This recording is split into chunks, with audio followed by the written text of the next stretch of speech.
Green, Democrat candidate for Missouri Auditor, is the former representative from Missouri House District 67, St. Louis County.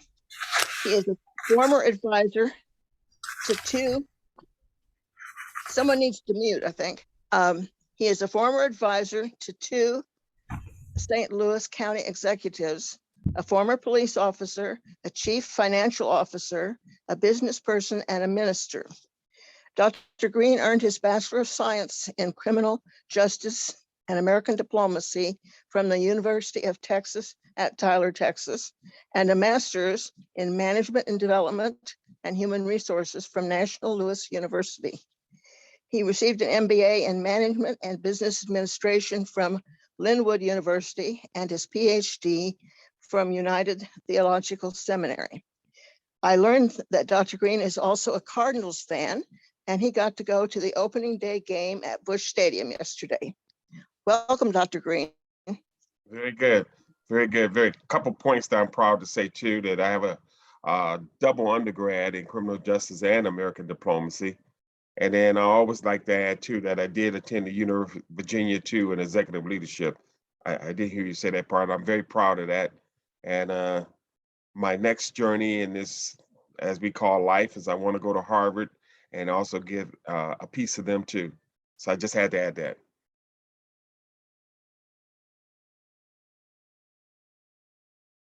Can I go on? Okay. Yes, please do. All righty.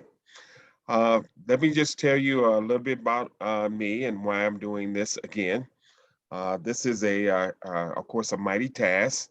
Again, when we're talking about the auditor's position, I was talking about this with Nicole Galloway on Wednesday, and of course, she's retiring, and we had a wonderful lunch to talk about that because we're all curious.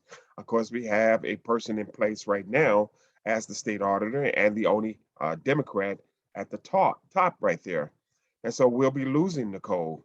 And so, of course, this is an open seat. And so we would like, of course, all of us to keep a Democrat somewhere near the top. And so this would be a perfect spot right here. To give you more of my background, I concentrate on any areas of business. I do everything from bonding to financing projects to business consulting. I do that all over the country.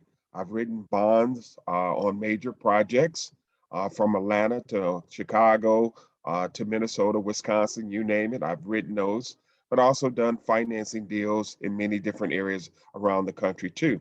It's amazing because this week I received a major project, about 18 million on the business side in Florida for apartment complex. And I just got one today in Chicago for 750 million. And so business keeps me busy.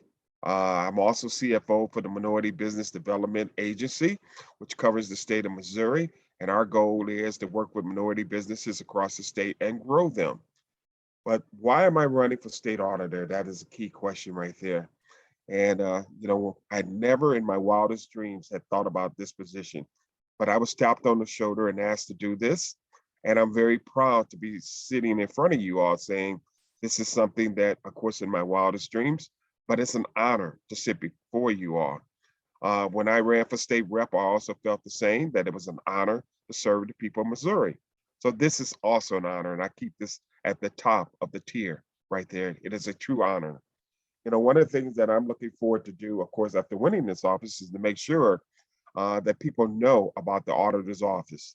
Even though we have Nicole Galloway in that position right now, a lot of people, if you ask them who the auditor is, they might or might not know. And even though, we're talking about this is one of the key components of the state of Missouri, a lot of people don't know that much about this office. This office, again, is the chief financial officer for the state of Missouri and keeps up and makes sure that accountability of every tax dollar is accounted for or misaccounted for. That is a key component right there that I was talking to Nicole about, and that's something that I truly agree on. When I write a bond is put in place to make sure that the accountability of a project is completed. And if a project or contractor can't complete the project, then of course you bring in someone new. But every single dollar, every single receipt, every single change order has to be reviewed before you can bring in a contractor. Same with the auditor's office. The auditor keeps up with the accountability from municipal courts to, of course, when we're talking about every single department, to we're talking about municipalities across the state of Missouri, and we're talking about any and every one of those, because every dollar should be accounted for. We're about to receive another $700 million in infrastructure money to the state of Missouri. And that money is so important. And right now in my position, I'm working with MoDOT to talk about future projects that are coming in and how that money is going to be earmarked and allocated and where that money is going across the state. And what we're doing right now is we're doing what we call lunch and talks, and having them to train and talk about how that money is going to be allocated, spent. I can go on and on and on, because again, one of the key things is we want to also maintain the staff that's there. There's about 150 to 200 auditors that's currently working in the auditor's office across the state. And we want to keep that, but we also, again, if some leave, we want to bring in more auditors that are qualified. We want to make sure, of course, we maintain the visibility of the office, because I want to be out there in the community. One of the things in this community that I'm finding when we're talking about the state of Missouri is I want to be in the rural areas as well as urban and suburban areas, and let people know who Alan Green is. I want to continue to educate our community, and also be that watchdog for our dollars. But one of the things that I keep talking about too is that we don't have anyone in the governor's office. We don't have anyone in the lieutenant governor's office. We don't have anyone in the treasurer's office, the secretary of state. So I also have to be the voice at the top for the Democratic, policy piece when we're talking about the Democratic Party too. When being elected, I have to be that voice piece. When we're talking about making sure that these tax dollars are being spent, of course, when audits are being done, we have to make sure that that information goes out across the state and everybody is aware. I don't care if it's in the rural area, when we're talking about infrastructure money. And I have been in the rural area lately, and a lot of people have been telling me that they've been neglected. So I want to make sure that no one across the state gets neglected. This is not a high profile or as I call it, sweetheart position, because again, a lot of people just don't know who the auditor is or what the auditor does.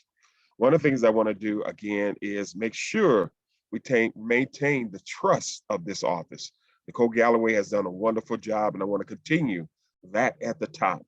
But I want to also be the person too to make sure that I am the person that stands off away from everybody else, because I would be the only Democrat.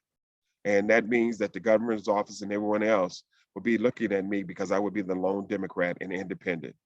So that's enough about me. If there's any questions, because I can go on and on and on.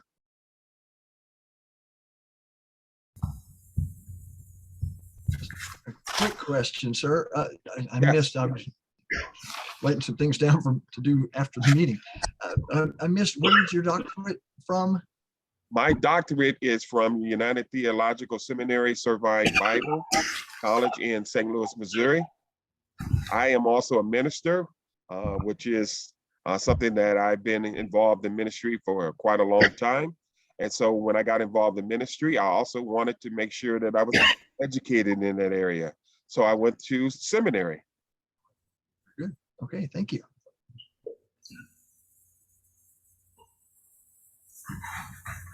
Yes, ma'am.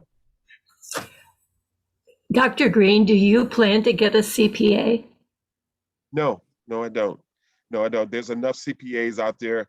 When me and Nicole was talking about it, one of the things that I didn't mention too is that I'm also a police officer, and that a lot of the cases that she handled, she actually works with law enforcement, which is up my alley right there. When she's working with the FBI or she's working with other federal agencies, the Justice Department, those are law enforcement agencies. And matter of fact, she pointed out to me that I'm the perfect candidate when we're talking about a law enforcement background that understands the Justice Department, that understands the FBI, that understands DEA and the others. Because guess what? I have worked with them before. I have. And so I do understand all of that and more, and working across the board with law enforcement. Okay, thank you for clarifying that. Yeah. Now, going back to that, I do have an MBA and an MA, and I do have an executive leadership from the University of Virginia Business School. So I think that is quite a bit of education in the areas of business. I have a question. Yes. I understood you to say that you were getting a $750 million contract and you had an $18 million contract. That's on the private side. Yeah, my company, Green and Associates. Yes. Those are out-of-state contracts that were sent to me this week to review. Not saying that I will take those contracts, because after I review them, I have to see if private investors or hedge funds would be interested in taking on those projects. Yes, to answer your question. Well, and how will, if you have such contracts, how will you be able to have the time to do the auditor's job and those sorts of contracts at the same time? Well, as I've done it with, I've been doing that, running my business for 12 years. And I do have accountants that and help me assist with those projects. But when I become auditor, that will go on the back burner because I do have people that help me with my company. And so I could concentrate on, even as a state representative, I've of course had the opportunity to serve in that position, but I also kept my company too, because I had to eat. But you don't mind me eating, right? Forgive me. No. Thank you. I have 4 children and 10 grandchildren, so they like Papa to, do things with them.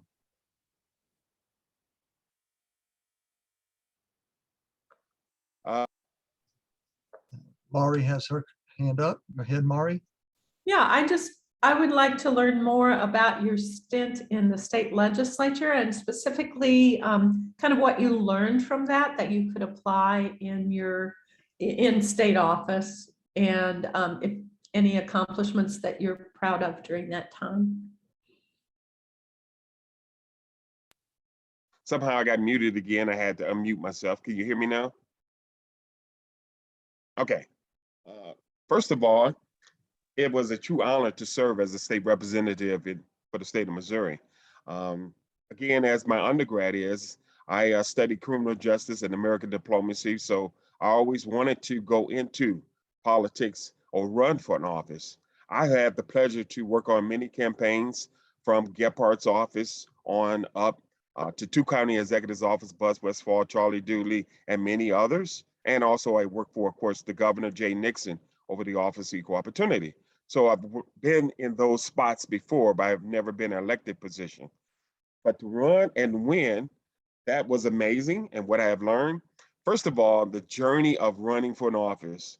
When I first got elected, I had to run for 2 offices at the same time. There was a special session that was also needed to be filled. And then I had to make it through, of course, going into the general and then get elected from there. And so I had to win 2 offices on the same day. I was sweating. Would I win one, not win another? And luckily I won both. And I made some history in the state of Missouri doing that.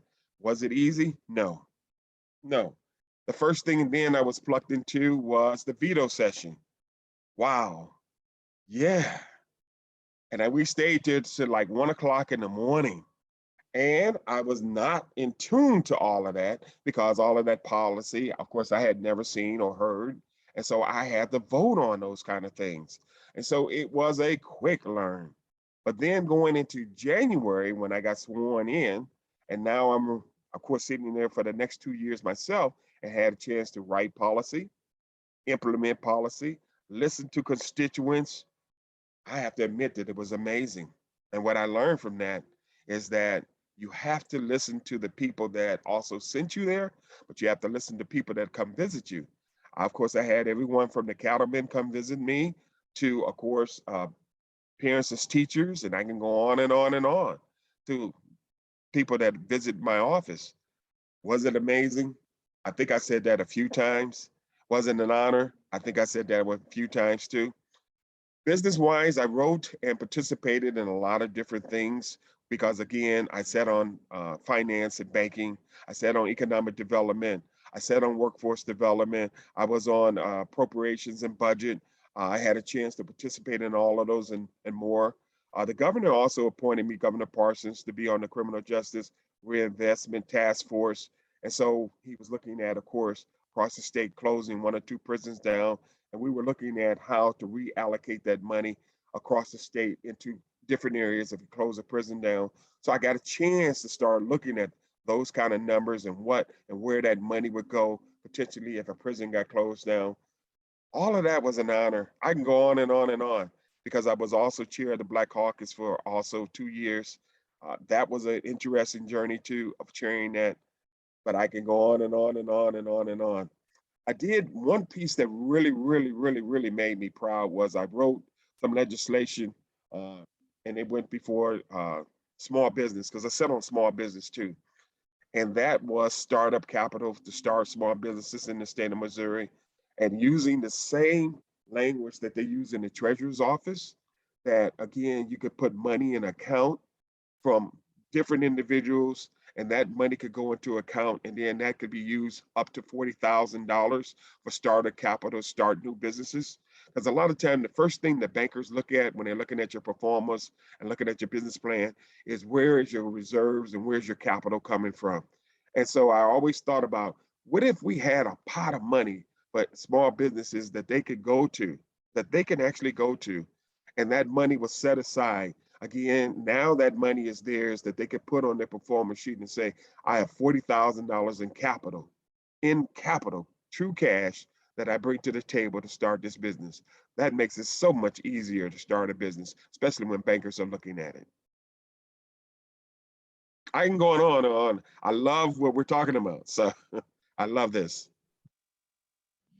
Well, could Any you other tell us more questions? about, yes, could you tell us about other legislation that you sponsored that was, that became law, that was passed? Well, I only had one piece that actually became law. I had about 24 pieces that were actually written. And so I'm not proud to say that a lot of my pieces. Now, I can say that 3 pieces of mine, Republicans took and they passed it into law. And I'm not proud to say that, but I actually wrote the policy. And it was interesting because when they were standing up talking about the policy and I got up to the mic, I started asking them questions about it and they couldn't answer the questions. And I said, I know why you can't answer the questions, because I wrote it. And then everybody broke out laughing. I said, and it went on and it got out of committee. It went on, it got into the floor and it went on and it got moved, but it was mine and I never got credit for it. Now, was I unhappy as a Democrat? Yeah, I was. I was very unhappy. But I was also happy to see that my policy did get moved, but it got moved across the floor. Yeah, you know, someone else on the Republican side getting credit for something that I, thought of, dreamed of, and tried to implement, but they took credit for it. So those are just things that happen. That was a learning lesson too that happens when you, of course, go into things that we're talking about, legislative policy. So, but I've written, things that again affects people in the workplace. When we're talking about, again, abusive behavior, things like that. I've written things when it related to guns, and I've written things, of course, when we're talking about, of course, business policy, finance, economic development, all of those areas and more.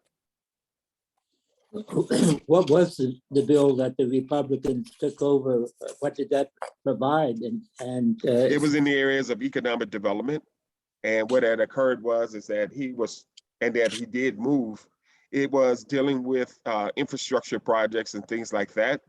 And what had occurred is that I helped create, when I was in Buzz Westfall's administration, neighborhood preservation, which is code enforcement. Okay. And so I wanted to bring some of that code enforcement, of course, to the state level, because I knew all about it with St. Louis County. And so I knew he didn't know, because I created it in St. Louis County. And so they took the policy and they ran with it. But you know what? They couldn't explain it because I wrote it. So, but that's just the way life goes. So there is now a code enforcement for neighborhood codes at the state level, or what? Yeah, we do have some code enforcement at the state level. And when we're talking about housing projects and things like that, that was some of my language. Yes. But one of the pieces that I was most proud of, Again, it goes back to the banking side of what we do. And again, starting small businesses.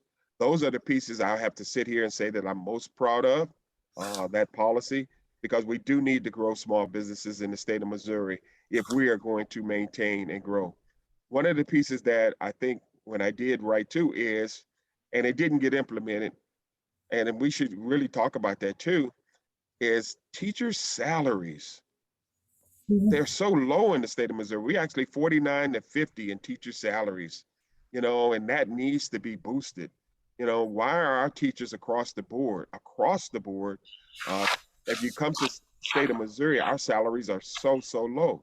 Now we need to look at how we can streamline some of the other policies that we have to boost the teacher salaries across the state in Missouri. That was one of the things that I would love to have seen happen too. Please, next question. Can I say one more thing? Pam? One more thing before I get started. There's nobody smiling while I'm talking. Can we get at least a smile on the phone or on web? Thank you. Now I feel better. Thank you. Thank you. Dr. Green, I'd like to know about your early life. Where did you grow up? Go to high school? Actually, went to high school. I'm from Michigan.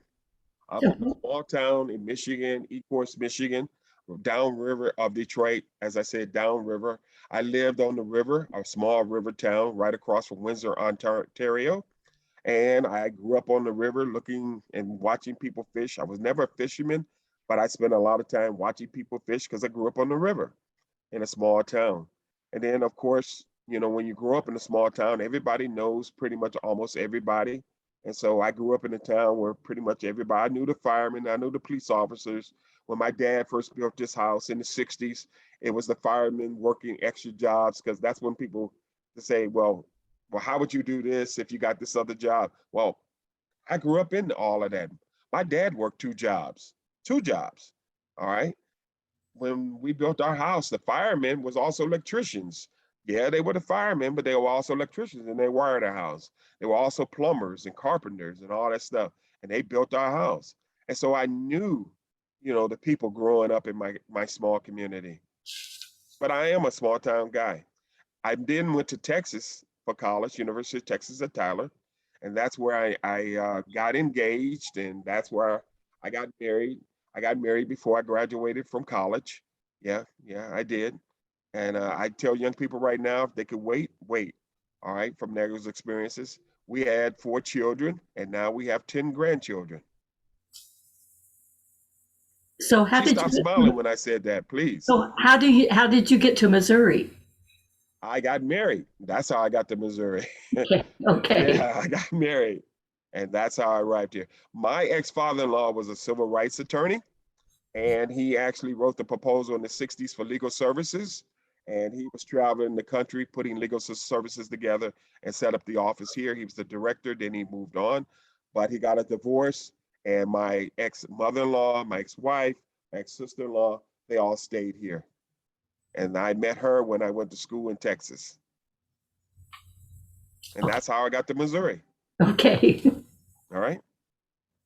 I arrived here in 1982. So I was pretty young when I got here. So that was interesting when you asked me about the question, where did I grow up? Because pretty much I spent my entire life here in Missouri.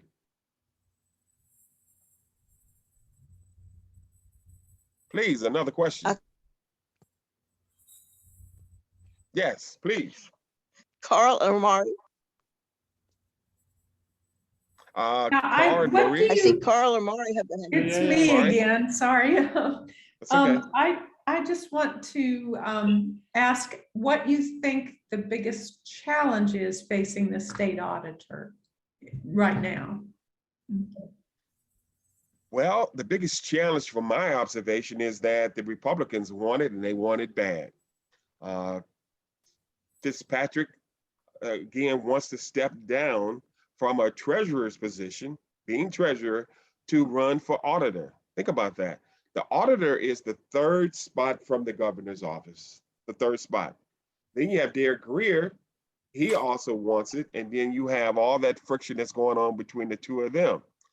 Why would you think both of those individuals would want the auditor's office? Because one is a key component, it's the fiscal responsible office for the state of Missouri, and it's third from the governor. Those individuals there, of course, are now going to have to battle it out. And then the governor, the way it's right now, the current budget chair, the governor is going to appoint him as treasurer. See, one of the things that I find that we as Democrats, we're playing checkers and they're playing chess. They are making moves. They've already planned. They've already said, this is what we're going to do down the road. And we're saying, wow, let's look at that. Wow. Wow. We are not planning. One of the things that I've been talking about across the board is that we should have a tremendous amount of Democrats in the funnel that should be running for governor, lieutenant governor, treasurer, auditor, secretary of state, and other key components in the state. We should have that. But for some reason, we don't. That is a problem for the Democratic Party. That is a problem for us. We should also be having young people that we're bringing up and that we're getting involved. We should have that. And we should be saying that these are key components that we should be looking at because they are very, very viable. You know, one of the things that I've learned and now getting out here too, is in the rural areas, a lot of the individuals, and I've been hearing this for a while, don't get me wrong, is why has the Democratic Party neglected us? Why have they not, spent time with us? When I was on the House floor, going back to something that you said too, I would go across and I would talk to some of the Republicans and I'd say, you're a carpenter or electrician, why are you a Republican? Those always used to be Democratic slots. You're a fireman. Why are you a Republican? You're, these are spots that always used to be held by Democrats. So why have they crossed over? And we need to take a look at that. So this spot right here, when we're talking about the auditor's position, is going to be a key spot to also be a voice for the Democratic Party. Next question, please. Please. All right, I'll just speak up then since I'm not being called on. This is Scott. A couple things. One, do you envision anything for the future of the office that you would change or that needs changing? And the other question is, what could be done with the state party? It has been not as good as it should be, to put it diplomatically, for the last 20 years. Let's go back to the first part. Yes. And what should be changed is whistleblower information. Whereas if people see things, of course, mismanagement of money, sweetheart deals and things like that that are being made or created, that stuff should be reported to the auditor's office. One of the things that was reported when me and Nicole was talking about is that and it was a rural area, don't get me wrong, and she was just telling me about, again, there was a superintendent and he ended up spending $100,000 traveling, but he always would take his assistant with him. Always, she went to the tune of $100,000. Now, did they fire him? Technically, they let him resign. And guess what happened? He went down the road 6 miles and became superintendent of another district. Yes. Yes. Think about that. Yes.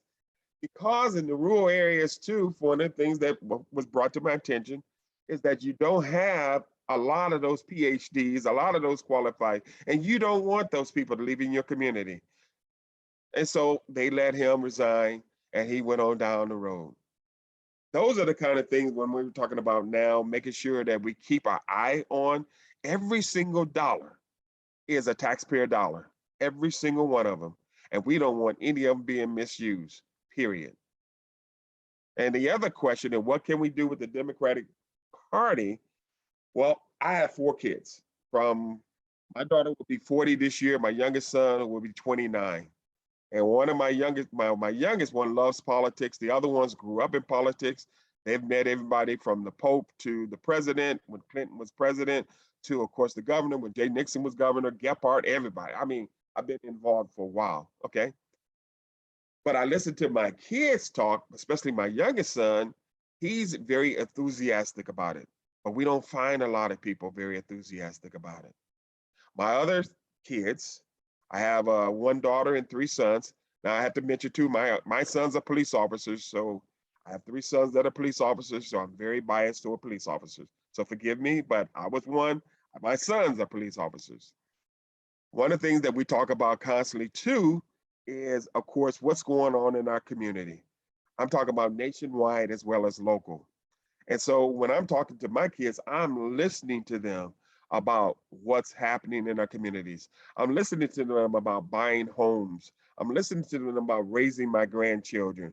I'm listening to them about the future of, when we talk about elected officials and things like that. Do they want to be involved, or their friends be involved? My oldest son always tells me, Dad, I'm a quiet, low-key guy. I'm not like you. He tells me that. And he's my junior. He said, Dad, I don't let everybody know I'm Alan Keith Green Jr. I don't do it. He said, I like my privacy and I respect that. That's my oldest son, okay? My second son, all right, who's also a police officer, he's a police officer in Conyers, Georgia.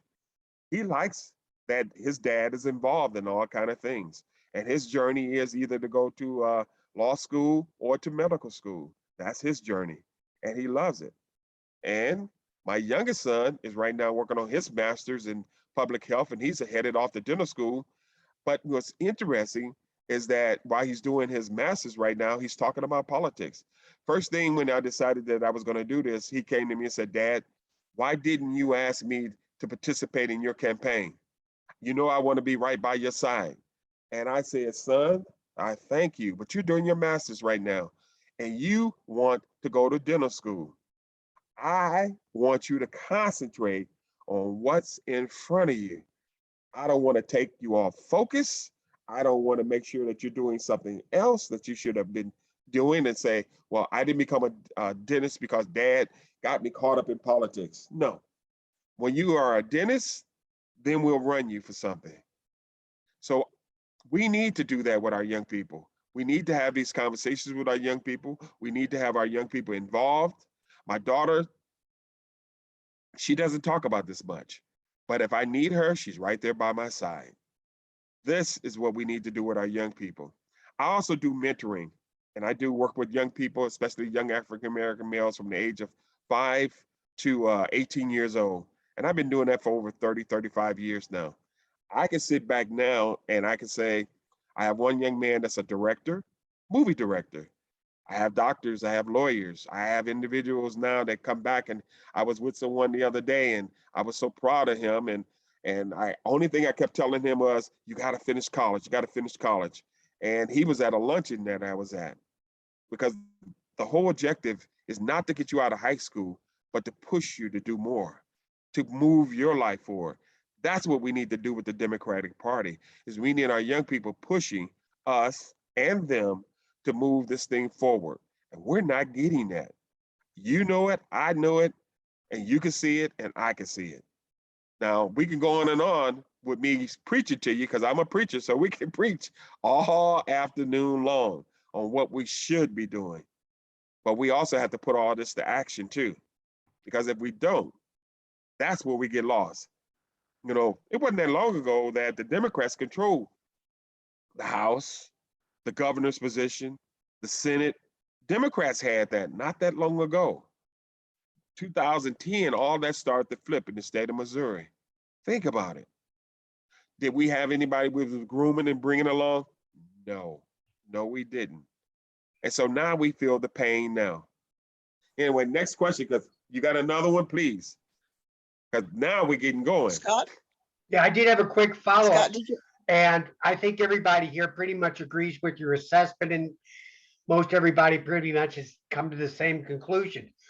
But the key is if you become state auditor, you're going to be the highest ranking official in the party. What would you do to get the party to actually implement these type of things? Because all I've heard for the last few years is promises on how they were going to change. And it's still a top-down handful of people making a decision, and we can see what the results of that are. And that is the visibility piece.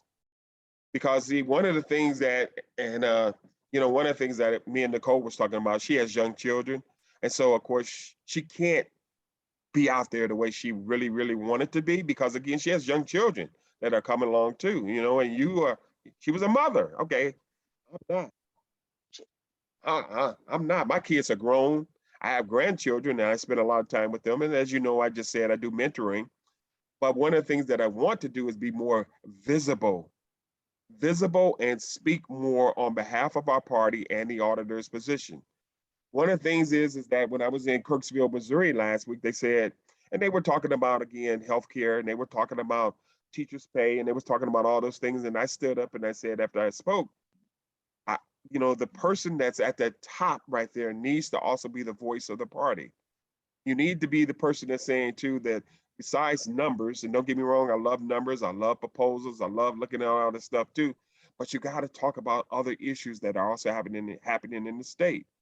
When you're at the table, maybe with the governor's office, the lieutenant governor's office, the treasurer, or others, you got to speak on the Democratic side of issues that are also facing the party and things that are happening, because who else is going to say it? No one. No one. There's only one person that you mentioned that's going to be at that particular height. One person. So that person has to be visible and have a voice.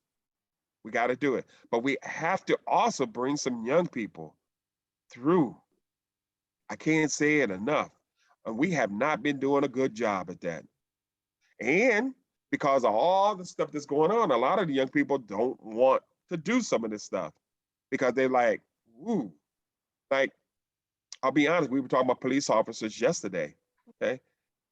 I'm proud that my sons are police officers, but you had people out there that were talking about defund the police, and yesterday was a call that I was on, and I was on a radio program, and they were talking about what's going on, and whereas again, no knock warrants and stuff, and and I'll be honest, I had to say, I was also one of those police officers that went through that door, and I didn't know what was on the other side of the door. There's always two sides to all of this and more. Do I want anybody to get shot and killed? No. But do I want to go home at the end of the night, or I want my sons to go home at the end of the night? Yes, I do. And so you have all of that and more that you have to think this whole process through, because there's always two sides to the story. And so I don't want, to defund the police. I don't.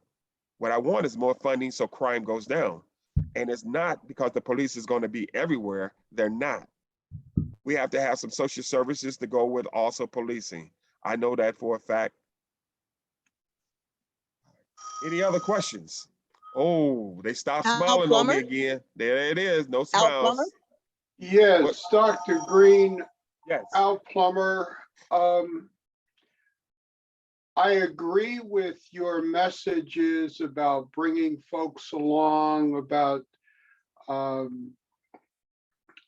putting forth being the front leader in the party if you're at the top of the heap. However, what seems to bother me, and it's continuing, is the democratic messaging. We do not seem to spend enough time talking about our accomplishments. We talk about the problems, but for example, even right now, today we witnessed a ceremony recognizing soon to be Justice Jackson. But we don't spend, I don't think, enough time talking about our accomplishments. All of those things that are going on, whether it's in the state of Missouri, even if Democrats cannot get legislation to the floor, we don't spend enough time talking about the stuff we're trying to do and are not able or not allowed to accomplish it. I'd like to see when you become state auditor, someone from your position talking about those things, because those are the things I think that resonate with voters. We watch the Republican Party and they're constantly, even in lockstep, even when they don't agree with the position. We watch that mess go on with Judge Jackson. People asking questions that they may not have agreed with, but they were directed to do it by the party leadership. Will you please talk about accomplishments? Focus on the positive, not what we can't do, but what we're trying to do or what we have done. I agree with you. You know, you got me thinking about another initiative way before I was asked to run for this position that I started working on in the fall. And it's a coalition around the country actually dealing with infrastructure. You know, the Republicans did not vote for the infrastructure bill, but that infrastructure bill now they're taking credit for. And actually, some of them are actually running on that. That is a Democratic led issue, even though it helps the entire country. But one of the things that the initiative that I'm working on too, going back to that, is that what we need is also an infrastructure bank. In our country, we've had an infrastructure bank before, going back to George Washington, uh, again, Quincy Adams, going back to Abraham Lincoln, going back to FDR, and now we're looking at that again.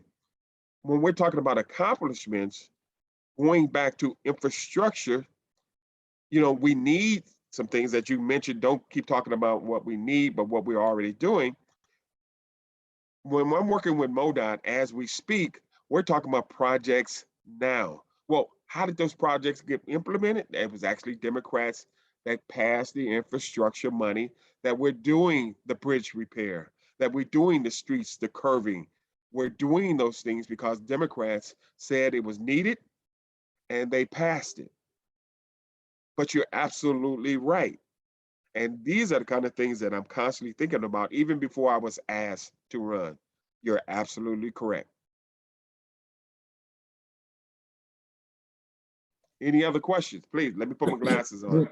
Let me ask about the campaign funds that you've been able to raise, and what sort of campaign resources do you have? Well, we're just getting started because, again, I was not asked until 2 to 3 weeks before it was filing date. So it wasn't a whole lot of time to, you know, put this organization together, which actually we do have. And then what we wanted to do before we start raising money, we wanted to make sure that we had the social media stuff, the website prepared, you know, the Twitter, all the different things that needs to be done to save society before we start asking people for money. Because even when I was at a meeting yesterday on the radio, one of the quick questions that came up was, when they were asking about me, could they go to my website? Well, we had already planned ahead for that. And so, yes, they could go to the website, which is right in front of us right now. So I'm proud to say that we put the infrastructure together, and now we're out and I'm out asking for money, you know, making phone calls and doing the things that are necessary to raise this money, to go back to your question. And that is a key component, because I want people to be able to not only feel comfortable donating, but information on me is there. And you can also ask questions. So we're working on all of that right now. The Republicans have a jump. They have a war chest. Fitzpatrick has a war chest. Derek Greer has a war chest. But they're going to be in a primary. They're going to be fighting. I don't have anybody in my primary, so I am going to be raising money. I'm asking for money right now as we speak. And if anybody wants to donate to Alan Green for Auditor, thank you. I love you for it. I love you. I love you. Now he smiled. Oh, I like that. There you go. I don't have a problem asking for money. I don't have that problem. I don't have a problem getting on the phone and calling people for money. I run my own business. I'm always on the phone anyway, always. So that is not a problem for me. but I'm spending all of my time because this is so important right now, what we're doing. And so I have to raise about 1.5 million to $2 million. And so I know that's in front of me, and I'm not ashamed to say it. That's what needs to be done. Did I answer your question? Yes. All righty. Any more, please?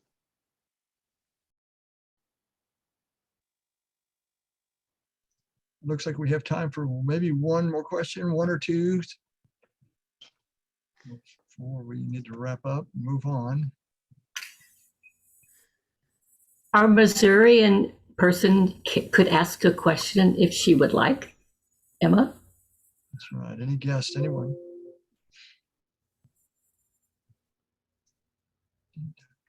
I was just curious, you mentioned that you've worked with Nicole Galloway a lot.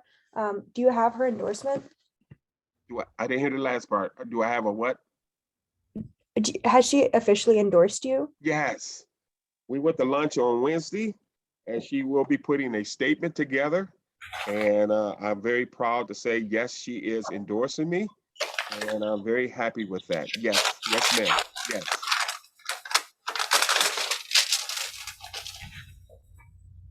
Please give me another one. We probably got 30 seconds.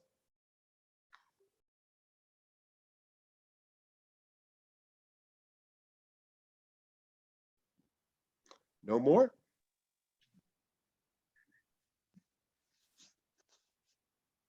Hopefully we'll have Dr. Green back in our area again. Thank you for coming to the chili supper for Boone County. It was great to meet you there. And we'll, as he's crisscrossing the state, hopefully we'll all get to cross paths with him again. So look forward to that. And good luck to you, sir. And we'll see what we can do to help keep a Democrat up in that auditor's position. So thank you so much for taking time out of your day to come visit with us today. Let's all give him a big hand. Appreciate it. So thank you very much. Thank you. Thank you. Thank you. Thank you. And can I say this? If there's anything, again, I'm not pretending to be a know-it-all. I'm not that guy. So if there's anything, you can go to my website. You can leave suggestions for me. You can leave, again, concerns for me, because I learned that as a legislator that I have to listen to the people. Alan Green does not know it all, and I'm not pretending to know it all. I don't. And so that is the journey that I'm on, is to serve the people. Excellent. Thank you very much. Oh, Carl Mari, I saw a hand up real quick. Put it back down.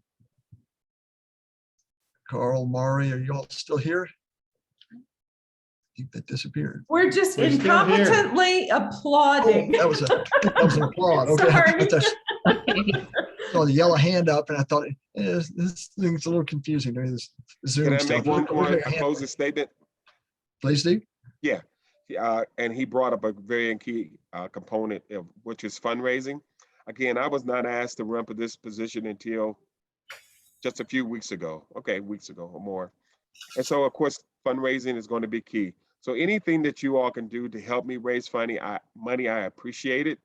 And I'll say that again. I'm not afraid to ask. If you have some other big donors or other people that you need to put me in front of, all I'm going to say is thank you, and I'm going to smile as I knock on the door. And I'll end with that. Your website will be on our announcements every week, so that will be good. I'm not sure, do these candidates, do they go to Central Committee sometimes? Do you know, David? County Democratic Committee, Boone County Democratic Party Central Committee does sometimes have outside speakers come in and speak. So yeah, that would be something to contact. Lyra Nost is our chair of our Democratic Party. As she was at the chili supper, you might contact her and make an offer to speak at that. We're just now getting back, as Pam mentioned earlier, getting back to meeting in person. We've been meeting over Zoom for the last couple of years, and this next meeting will be partial, but when they tried that once before, there wasn't a big screen, so the people sitting in on Zoom were just watching the meeting. They weren't like here where you could see them. So, but something to contact. If you need her contact information, you can just let us know. We can get with you. Thank you. That chili supper was only the second time in 2 years that I've been in a crowd like that. In 2 years. Same here. You might want to know June 5th will be the picnic for the Boone County Democrats, and that will be in person. So you might want to put that on your calendar and attend. If you can send that to me, I have a scheduler, as you know, and I'll have her do that. Okay, Yeah, you got his information, Pam, where you can get it to him? yeah. All right. I very can good. share it. All right. Well, thank you, Kathy. All right. All right. Well, I'm seeing 1:16 now, so our time is up for our meeting. So appreciate everyone's been here. So come back next Friday and we'll find out who our surprise speaker is. Looking forward to the people who are working on that. Again, thanks to the programming people. That's a yeoman's job there. Appreciate it very much. All right, everyone, let's do